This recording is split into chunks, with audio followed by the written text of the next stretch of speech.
Hi, hello friends. Welcome to Lone Wolf. இன்னைக்கு climax the final part இன்னையோட நம்ம இந்த ஸ்டோரியை முடிச்சிருவோம். No more suspense. So skip பண்ணாமல் ஃபுல் வீடியோ பாருங்கள். Okay, a quick recap. நேற்றுக்கு என்ன நடந்தது, இந்த கேத்ரின் கேஸ் பற்றி ஒரு இம்பார்ட்டண்ட் விஷயத்தை நாங்கள் சொல்லணும் அப்படின்னு சொல்லிட்டு ஒரு கப்பல் இந்த போலீஸ்க்கு கால் பண்ணுறாங்க. இந்த போலீஸ் உடனே அவங்களுடைய வீட்டுக்கு போகிறாங்க. போகும்போது அவங்க சொல்கிறாங்க, இந்த மாதிரி எங்களுடைய ஆனிவர்சரிக்காக நாங்கள் ஹோட்டல் ரூம் புக் பண்ணியிருந்தோம். பக்கத்துலேயே வந்து ஒரு விண்டோ இருக்கிற டோரு, எங்களுடைய ஹோட்டல்லேருந்து பக்கத்து ரூமுடைய பெட்ரூம் பார்க்க முடியும். It was full of glass தான், கர்டன்ஸ் ஓப்பனில் இருந்துச்சு. நாங்கள் என்ன பார்த்தோன்னா, ஹஸ்பண்ட் அண்ட் ஒய்ஃப்குள்ளே சண்டை நடந்துட்டு இருந்துச்சு. நாங்கள் எதிர்ச்சியாக எங்களுக்குள்ளே ஃபோட்டோஸ் வீடியோஸ் எடுத்துகிட்டு இருக்கும்போது அதையும் நான் எடுத்தேன். அப்புறம் தான் இதை பற்றி தெரிஞ்சது, அதனால் உங்களுக்கு நான் இன்ஃபார்ம் பண்ணுறேன் அப்படின்னு. இதை பற்றி போய் அந்த போலீஸ் ஆஃபீஸர் விக்ரம் கிட்டே கேட்குறாரு, என்ன விஷயம் அப்படின்னு. அவர் சொல்கிறாரு, ஆமாம், எனக்கும் என் ஒய்ஃப்குள்ளே சண்டை வந்தது. இந்த புக் லான்ச் ப்ரெஸ்ஸை பார்க்க போகிறதுக்கு முன்னாடி 2 டேஸில் புக் லான்ச், அன்றைக்கி ஈவினிங் 7:30 ப்ரெஸ்ஸை பார்க்க போகிறதா இருந்துச்சு. என்னென்னா, இந்த ரேப் விக்டிமுடைய நேமை எதுக்கு ரிவீல் பண்ணேன் அப்படின்னு சொல்லி நான் என் ஒய்ஃப் கூட சண்டை போட்டேன். ரிவீல் பண்ண மாட்டேங்குன்னு சொன்னீங்க, இப்போ அந்த பொண்ணு வந்து சூசைடே பண்ணிக்கிட்டா அப்படின்னு. வேற என் ஒய்ஃப் சொன்னாங்க, அப்போ தான் பப்ளிசிட்டி கிடைக்கும், அப்போ தான் சக்ஸஸ் பார்க்க முடியும். ஃபர்ஸ்ட் புக் ஃபெயிலியர் ஆச்சு, first book success, second book failure, இப்போ தேர்ட் புக் கண்டிப்பாக சக்ஸஸ் பார்த்தே ஆகணும். And I own the company. So அதனால தான் நான் ரிவீல் பண்ணேன். இல்லை, நான் இந்த புக் லான்ச்சே கேன்சல் பண்ண போகிறேன்னு நான் சொன்னேன். பட் என்னோடய ஒய்ஃப் ரொம்ப கோவமாயிட்டாங்க. I own this company, as per the agreement நீ வந்து ஃபுல்ஃபில் பண்ணி தான் ஆகணும், இல்லாட்டி எல் ரூன் யுவர் கரியர், இதுக்கப்புறமா நீ எழுதவே முடியாது அப்படின்னு சொல்லி என்னை பிளாக்மெயில் பண்ணாங்க. நான் கோவமாக அங்கேருந்து கிளம்பிட்டேன். பட் என்னோட நல்லதுக்காக தான் என் ஒய்ஃப் அப்படி பண்ணாங்க அப்படின்னு அவங்க சொல்கிறாங்க. அது ஒரு விஷயம். செகண்ட்லி, ஃபாரன்சிக் டீம்லேருந்து இவங்களுக்கு கால் வருது போலீஸுக்கு. இந்த மாதிரி இந்த பர்சன் இருக்கார்ல, லாயர் இறந்துட்டார், மாயாவுடைய ஹஸ்பண்ட், அவருடைய கில்லர் வந்து இவர் 6 ஃபீட்னா அவருடைய கில்லர் 6.1 ஹைட் இருந்திருக்கணும். பிகாஸ் அவர் அடித்தது ஏதோ ஒரு வெயிட்டான ஐட்டம் எடுத்து தலையில் அடிச்சிருக்காங்க. ஸோ அவருடைய ஹைட்டாக இருக்கிற ஒரு நபர் தான் அடிக்க முடியும்னு சில பல அனாலிசிஸ்லாம் பண்ணி காமிக்கிறாங்க. சரி, ஸோ இந்த பர்சன் விக்ரம்ன்றவருடைய ஹைட் 6.1, இறந்தவருடைய ஹைட் 6 ப்ளஸ் செகண்ட்லி இவருடைய ஃபிங்கர் பிரிண்ட் கிடைக்குது. ஸோ இவங்க தான் பண்ணியிருக்கணும் அப்படின்னு சொல்லிட்டு போலீஸார் கன்க்ளூஷனுக்கு வந்து ப்ரெஸ்ஸுக்கு இன்ஃபார்ம் பண்ணிடுறாங்க, இவங்க தான் கில்லர் அப்படின்னு சொல்லிட்டு. நெக்ஸ்ட்டு இந்த போலீஸ் ஆஃபீஸர் ஃபோட்டோகிராஃப்ஸ் கேட்டிருந்தேனே, ஃபஸ்ட்டு பார்ட்டில் நான் சொல்லியிருந்தேன்ல, இந்த டெட் பாடி பக்கத்தில் எல்லா என்னென்ன திங்ஸ் இருக்குன்னு இந்த போலீஸ் ஆஃபீஸர் பார்த்தாரு. வெளியில் டோருக்கு வெளியில் சில ஃபோட்டோகிராஃப்ஸ் எரிச்சிருந்தாங்கன்னு. அந்த ஃபோட்டோகிராஃப்ஸ் என்ன ஏதுன்னு விசாரிக்கும் போது ஒரு டிடெக்டிவ் தான் அந்த ஃபோட்டோஸ் எடுத்திருக்காருன்னு தெரிய வருது. அந்த டிடெக்டிவ் கிட்ட கேட்குறாங்க. அந்த டிடெக்டிவ் வந்து அவருடைய ஒரிஜினல் காப்பீஸ்லாம் கட்டுறாரு. அந்த ஃபோட்டோகிராஃப்ஸ் பார்க்கும்போது தான் தெரியுது, இந்த மாயான்ற லேடிக்கும் இறந்து போனார் அவங்களுடைய ஹஸ்பண்ட், அந்த ஹஸ்பண்டோடைய ஃப்ரெண்ட் சிராக்கும் ஒரு லிங்க் இருந்திருக்கு, ஒரு அஃபேர் இருந்திருக்கு. ஸோ அவங்க பெட்ரூமில் இருக்கும்போது எடுத்த சில ஃபோட்டோகிராஃப்ஸ் தான் அது. அதுதான் மாயாவோட ஹஸ்பண்ட் தான் டிடெக்டிவ் கிட்டே இந்த விஷயத்த சொல்லியிருக்காரு. என்ன, I doubt on my wife, affair இருக்குன்னு நினைக்கிறேன், ஸோ நீங்கள் தான் ஃபோட்டோகிராஃப்ஸ் எடுத்து தரணுன்ட்டு. ஸோ இந்த டிடெக்டிவ்ஸ் செக் பண்ணி பார்த்துட்டு அஃபேர் இருந்ததை ஃபோட்டோகிராஃப்ஸ் எடுத்திருக்காரு. இப்போது இந்த விஷயத்த மாயா கிட்டே கேட்குறாங்க. ஆமாம், மாயா அக்ரீஸ், கரெக்ட் தான், எனக்கு வந்து அவருடைய ஃப்ரெண்டோட அஃபேர் இருந்துச்சு. Because he did not give time for me, அவருடைய ஃப்ரெண்ட் நல்லா என்னை புரிஞ்சுக்கிட்டாரு. ஸோ ஸ்லோலி இது ஒரு அஃபேராக மாறிடுச்சு. அந்த பர்சன் யார் அப்படின்னு கேட்டால், அவங்க ஹஸ்பண்டோடைய ஃப்ரெண்ட், அவரும் ஒரு லாயர் தான். உடனே அந்த லாயரையும் தூக்கிட்டு வராங்க. அவர்கிட்ட இதை பற்றி விசாரிக்கிறாங்க. அவரும் ஷாக் ஆகிட்டாரு. ஆமாம், எங்களுக்குள்ள அஃபேர் இருந்துச்சு, but somehow we wanted to end this, but அதுக்கு முன்னாடி இதெல்லாம் நடந்துருச்சு. சரி, இப்போது மாயாவுடைய ஹஸ்பண்டுக்கு அன்றைக்கி என்ன நடந்தது அப்படின்னு கேட்குறாங்க. மாயாவோட ஹஸ்பண்டுக்கு இந்த விஷயம் தெரிஞ்சு அன்றைக்கி ஈவினிங் 7:30 வீட்டுக்குள்ளே வராரு. வந்துட்டு ஃபோட்டோகிராஃப்ஸை கட்டுறாரு. நாங்கள் 2 பேரும் ஷாக் ஆகிட்டுறோம். அப்புறமா என்னை பிடிச்சி அந்த டேபிளில் தள்ளி விட்டுறாரு. அதுக்கப்புறமா அந்த கிளாஸ் உடஞ்சிருது. கோவமாக அவர் கிளம்பிடுறாரு. நானும் பின்னாடியே கிளம்பிடுறேன். இதுதான் அன்றைக்கி நடந்தது. சரி, அதுக்கப்புறமா என்னாச்சு? அதுக்கப்புறமா தான் 7:30 ஒரு அரௌண்ட் 8 o'clock இந்த விக்ரம்ன்றவர் வீட்டுக்குள்ளே வந்தார். அதுக்கப்புறமா நான் ஃபஸ்ட்டு மெய்டு அனுப்பினேன். அதுக்கப்புறமா பின்னாடியே இந்த சிராகுன்றவர் மறுபடியும் வந்தார். என்னன்னு கேட்டால், இல்லை, I wanted to know if you are all right. அந்த சிராகுன்றவர் உள்ளே வர விடல. வெளியிலேருந்து வீட்டுக்குள்ளேருந்து விக்ரம் கத்தி வச்சு என்கிட்ட அவர் கிளம்ப சொல்லி மிரட்டிட்டு இருந்தாங்க. ஸோ நான் அப்படியே டோரில் எட்டி பார்த்து, நீங்கள் இப்போதைக்கு போயிடுங்க, நான் அப்புறமா வாங்க அப்படின்னு சொல்லிட்டு சிராகையும் துரத்துட்டேன். அதுக்கப்புறமா என்னாச்சு, விக்ரம் வந்து டாக்குமெண்ட்ஸ்லாம் தேடிட்டு இருந்தார். டாக்குமெண்ட்ஸ் எதுவும் கிடைக்கல. அதுக்கப்புறமா பாத்ரூம்லேருந்து நான் லைட் அடித்து செக்யூரிட்டிக்கு இது பண்ண சிக்னல் கொடுக்க ஆரம்பித்து, செக்யூரிட்டி புரிஞ்சிக்கல. அதை விக்ரம் பார்த்துட்டான். அதுக்கப்புறமா விக்ரம் என்னை கொல்ல பார்த்தான். அந்த டைம் பார்த்து என் ஹஸ்பண்ட் வந்தார். அரௌண்ட் 11:30 11:45 என் ஹஸ்பண்ட் வந்துட்டு, ஹஸ்பண்டுக்கும் விக்ரமுக்கும் சண்டை வந்தது. நான் உடனே போய் போலீஸ்கிட்ட இன்ஃபார்ம் பண்ணேன். கீழே போலீஸ் மேலே வரதுக்குள்ளே என் ஹஸ்பண்ட் இறந்து கிடந்தார். இதுதான் நடந்தது. ஸோ சிராகு இதே தான் சொல்கிறாரு. போலீஸ் ஆஃபீஸர் கொஞ்சம் ஷாக் ஆகிடுறாரு. 2 பேரும் ஒரே கதை சொல்கிறீங்களே, நல்லா ரிஹர்ஸ் பண்ணிட்டீங்களான்னு. இல்லை இதுதான் உண்மை, எங்களுக்குள்ள அஃபேர் இருந்தது உண்மை தான், அதுக்காக என் ஹஸ்பண்டெல்லாம் நாங்கள் கொலை பண்ணல, நானும் கொலை பண்ணல, அவருடைய ஃப்ரெண்ட் அவரும் கொலை பண்ணல அப்படின்னு மறுபடியும் போயிட்டு ஃபைனலாக இந்த விக்ரம்ன்றவர்கிட்ட விஷயத்தை கேட்குறாரு. என்ன விஷயம் ஒழுங்காக சொல்லு, நீ கொலை பண்ணியா இல்லையா? இல்லை நான் எப்படி என்ன ஃப்ரேம் தான் நீங்கள் பண்ணுறீங்க அப்படின்னு அவர் சொல்கிறாரு. இல்லை நீ உண்மையை சொல்லு. இப்போது அந்த பர்சன் உண்மையை சொல்கிறாரு. ஃபஸ்ட்டு நான் மேடை பார்த்தேன், மேடு வந்துட்டு போனாங்க. செகண்ட்லி இன்னொரு பர்சன் உள்ளே வந்தார், அவங்க தான் என் ஹஸ்பண்டுன்னு சொல்லிவிட்டு இவங்க என்னை இன்ட்ரடியூஸ் பண்ணாங்க. பட் அந்த பர்சன் இந்த மாயாவோட ஹஸ்பண்ட் இல்லைங்கிறது எனக்கு தெரிஞ்சிருச்சு. ஏன்னா கம்ப்யூட்டர் ஸ்க்ரீன் சேவரில் வேறு ஒரு பர்சனுடைய ஃபோட்டோ இருந்துச்சு, 2 பேரும் ஒன்றா இருந்தாங்க. இது வேறு யாரோ, பட் இவங்க ஹஸ்பண்டுன்னு போய் சொல்கிறாங்கன்னு நான் ரியலைஸ் பண்ணுறதுக்குள்ளே என் தலையில் அடித்து என்னை மயக்கமாக்கிட்டாங்க. அதுக்கப்புறமா அந்த டெட் பாடியை கொண்டு வந்து முன்னாடி போட்டாங்க. மயக்கத்துலேருந்து நான் தெளிகிறதுக்குள்ளே என் கையில் அந்த கேண்டில் ஸ்டாண்ட், அதாவது அந்த ஃப்ளவர் வாஸோடைய ஃபிங்கர் பிரிண்ட்ஸ்லாம் வாங்கிட்டு அங்கேருந்து ஓடிட்டாங்க. தலையிலேருந்து நான் மயக்கம் தெளிஞ்சு எந்திரிச்சு நிற்கிறேன். போலீஸ் வந்து என்ன அரெஸ்ட் பண்ணிட்டாங்க. இதுதான் நடந்தது அப்படின்னு. இப்போது it's up to the police officer. We will straight away start the story for today. Okay, so இப்போது டே 3 உடைய ஹாஃப் டே ஆகிடுச்சு. 2 பக்கத்துடைய ஃபுல் கதைகளும் போலீஸ் ஆஃபீஸர் கேட்டுட்டார். அவருடைய ஜூனியரோட உட்காந்து டிஸ்கஸ் பண்ணிகிட்ருக்காரு. இன்னும் ஹாஃப் டே தான் இருக்குது, அதுக்குள்ளே நம்ம இந்த கேஸை முடிக்கணும். ஓகே, நம்மளுடைய ஃபைண்டிங்ஸ் என்ன அப்படிங்கிறத நான் சொல்கிறேன் அப்படின்னு அவர் சொல்கிறாரு.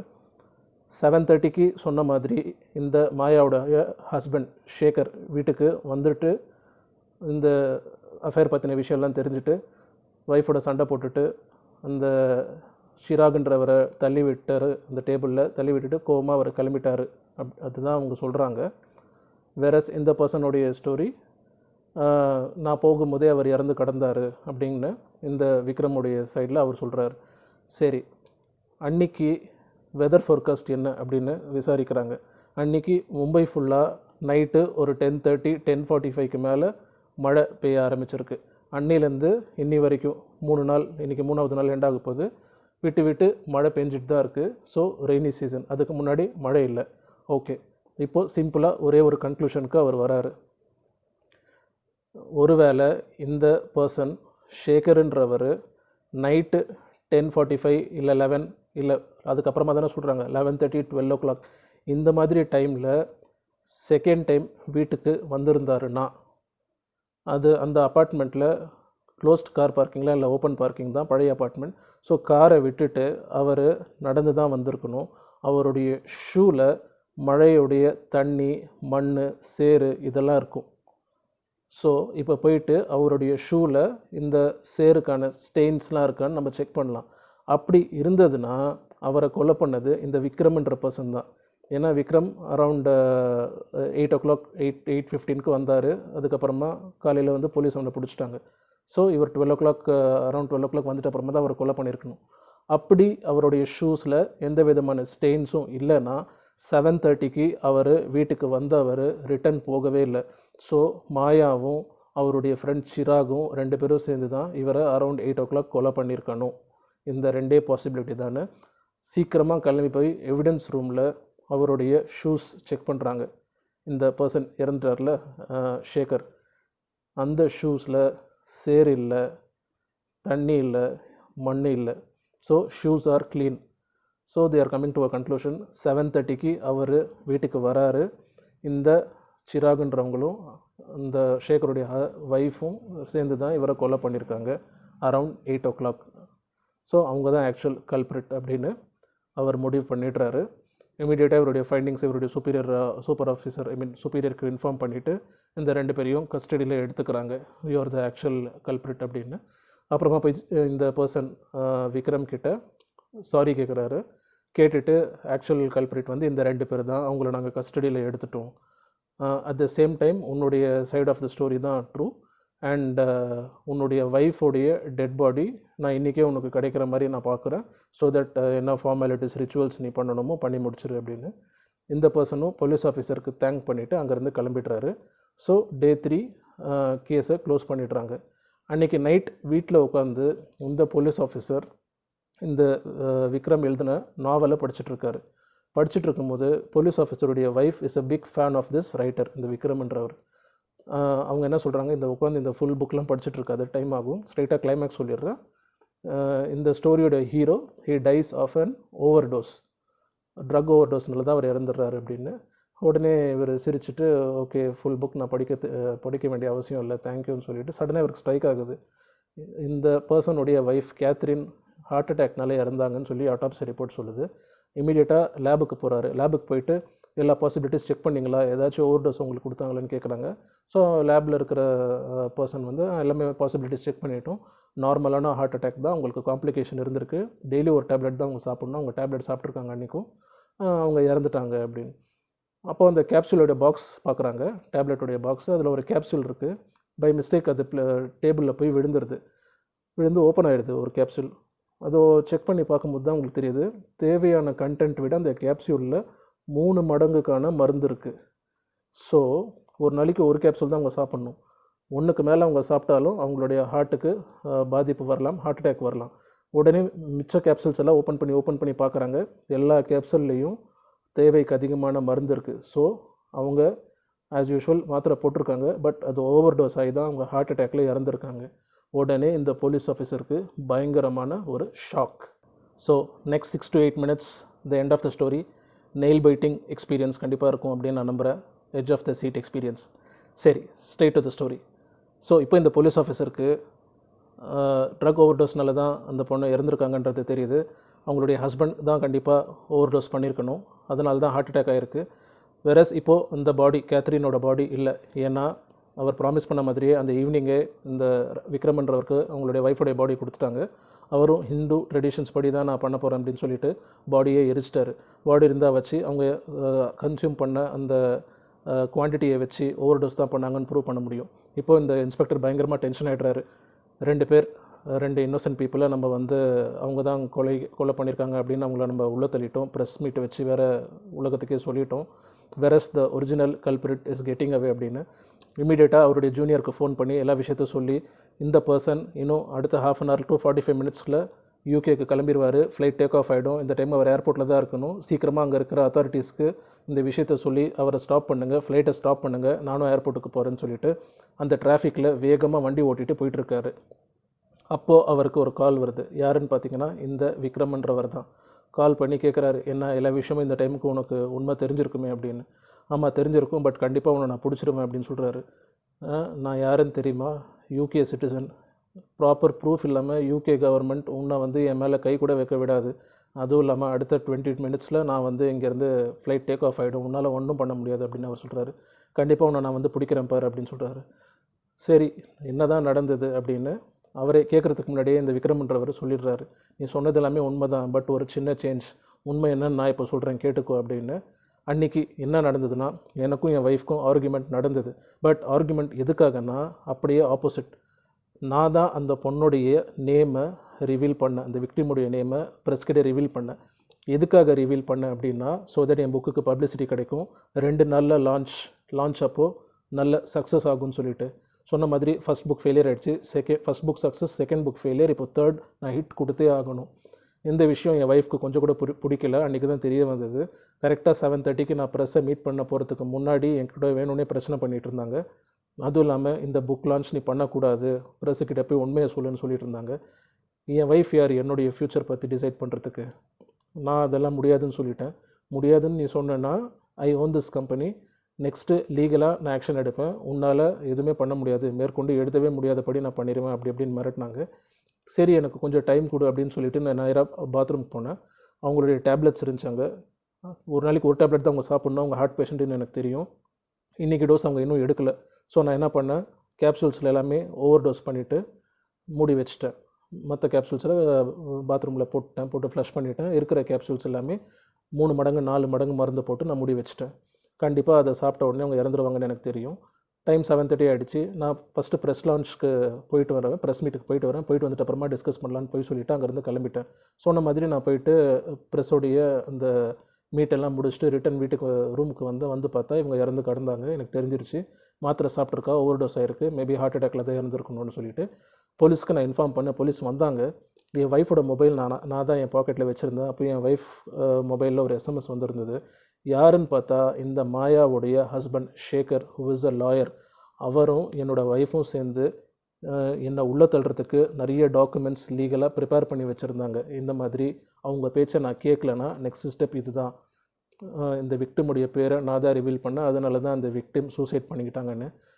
ஸோ இந்த மாதிரி பிளான் போட்டிருக்கீங்களா, உடனே போய்ட்டு அந்த டாக்குமெண்ட்ஸ் எல்லாம் நான் டெஸ்ட்ராய் பண்ணணும், அந்த ஷேகர்ன்றவனையும் கொல்லணுங்கிறத நான் அப்போவே முடிவு பண்ணிட்டேன். அங்கேருந்து போலீஸ்கிட்டேருந்து எஸ்கேப் ஆகி நேராக இந்த ஷேகர்ன்ற பர்சனுடைய வீட்டுக்கு போனேன். That was around 7:45 to 8 o'clock. வீட்டுக்குள்ளே போனேன். அவங்க ஒய்ஃப் மாயான்றவங்க மட்டும்தான் இருந்தாங்க. வீடை ஃபுல்லாக சர்ச் பண்ணேன், ஷேகர்ன்ற பர்சன் இல்லை. மூட சொல்லிட்டு டோரை நேராக போயிட்டு டாக்குமெண்ட்ஸ் இருக்கிற டேபிளில் ஃபுல்லாக தேடினேன்.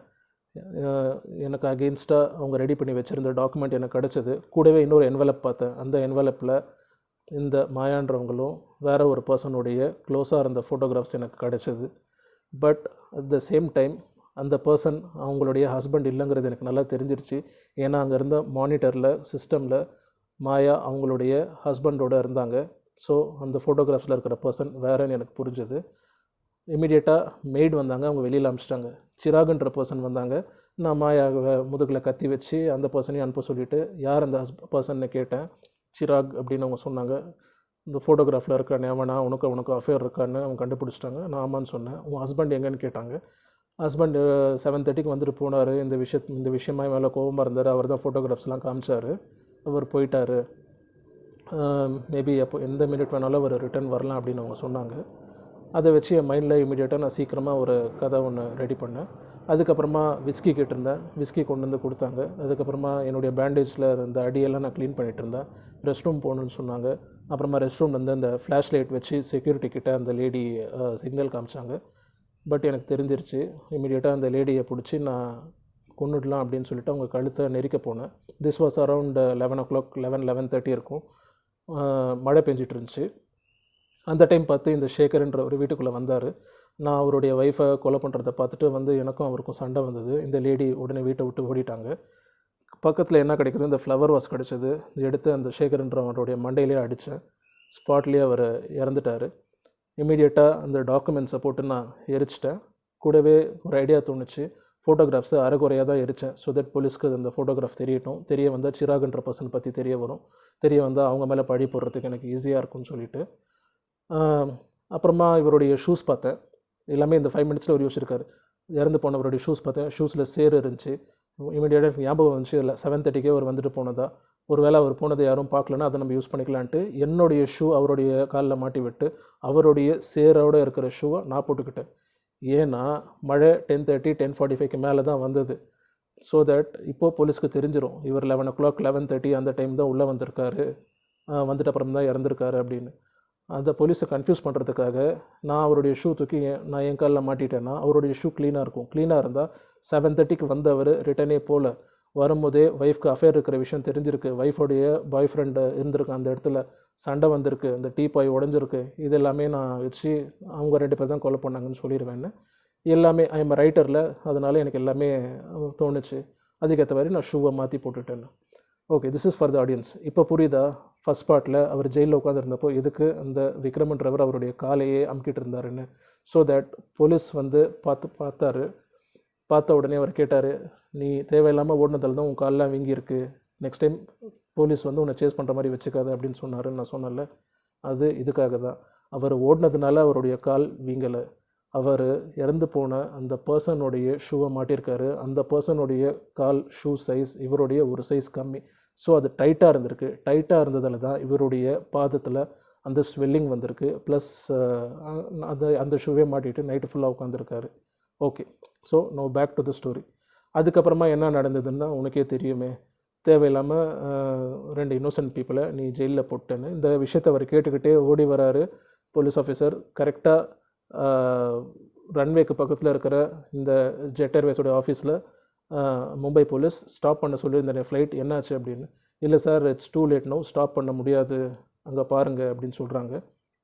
உடனே இந்த ஃப்ளைட்டில் இருக்கிற பேசஞ்சர்ஸ்க்கு ஒரு அனௌன்ஸ்மெண்ட் வருது. என்னன்னா, ஒரு பர்சன் வரணும், நம்ம வெயிட் பண்ணிகிட்ருக்கோம், அந்த பர்சனுக்கு 5 minutes ஆகும் டேக் ஆஃப்க்கு. உடனே இந்த விக்ரம்ன்றவர் பயந்துடுறாரு, ஒருவேளை இந்த போலீஸ் ஆஃபீஸர் தான் உள்ளே வரப்போகிறாரோ அப்படின்னு. பார்த்தா போலீஸ் ஆஃபீஸர் இல்லை, ஒரு பேசஞ்சர் தான் உள்ளே வராரு. அவருக்காக தான் வெயிட் பண்ணிகிட்டு இருந்திருக்காங்க. ஸோ அவர் வந்த உடனே டோரை மூடிட்டு ஃப்ளைட் இமீடியட்டாக ரன்வேக்கு ப்ரிப்பேர் பண்ணுறாங்க. ஃப்ளைட் மூவ் ஆகிட்டுருக்கு. இந்த போலீஸ் ஆஃபீஸர் கேட்குறாரு, அந்த கிரவுண்ட் ஸ்டாஃப் ஒன்றும் பண்ண முடியாது சார், நீங்களே பாருங்கள் அப்படின்னு சொல்கிறாங்க. ஃப்ளைட் நல்லா ஒரு கண்ணு முன்னாடியே ரன்வேல இருந்து அப்படியே டேக் ஆஃப் ஆகிடுது. ஸோ இவரால் ஒன்றுமே பண்ண முடியல. இன்னோசென்ட் 2 பேருக்கு தண்டனை கொடுக்க போகிறாங்க.